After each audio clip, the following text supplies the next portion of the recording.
demonstration of our advanced mapping capability for the Pi car. It demonstrates how we take the ultrasonic sensor readings and then build a two-dimensional map based upon those, how we fill in ones where we see a reading and then fill in between the coordinates when we believe that there's an object between those coordinates.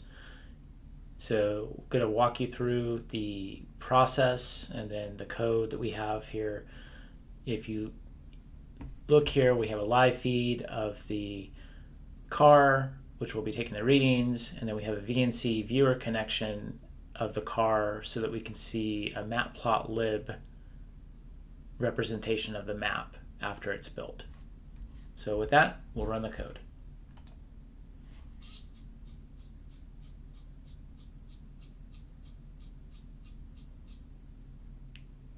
And as you can see, we clearly see an object in front of us.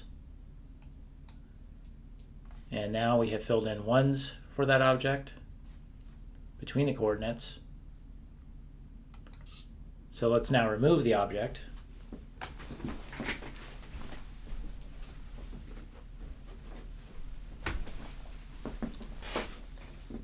And take another reading.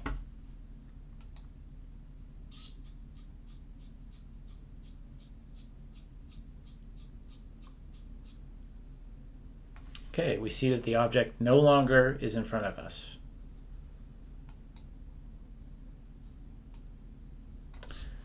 So how that works with our code is we simply move the servo every constant that we specify here, which in this case the servo step is 10.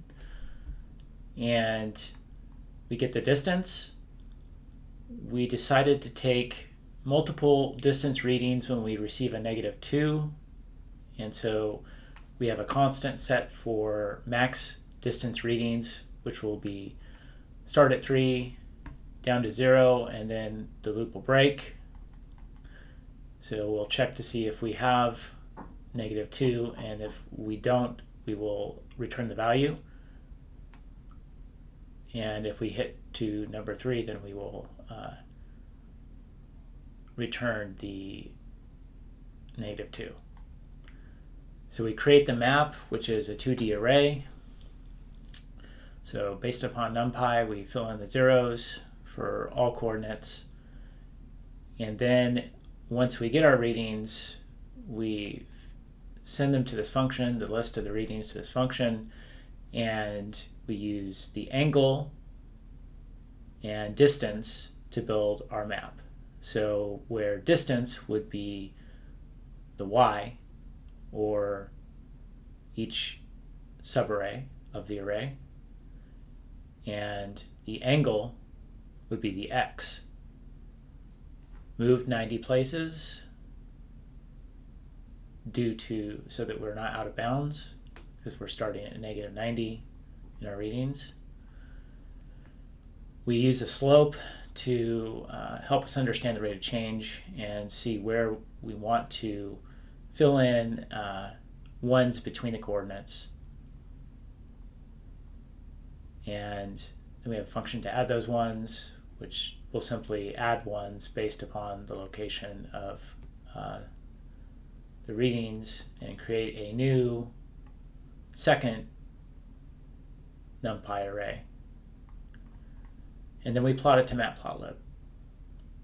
If we see a reading of -2, we decided that we're going to put that in slot 179 at the end, so that it actually draws a line at the end of the map rather than representing empty space, because we don't want to have false objects created, which would, when two coordinates are very close, and there's this possibility that we'll end up drawing a line between them, even though it was a -2. So we decided to put that at the end of the map. And that's it. Thank you for your time.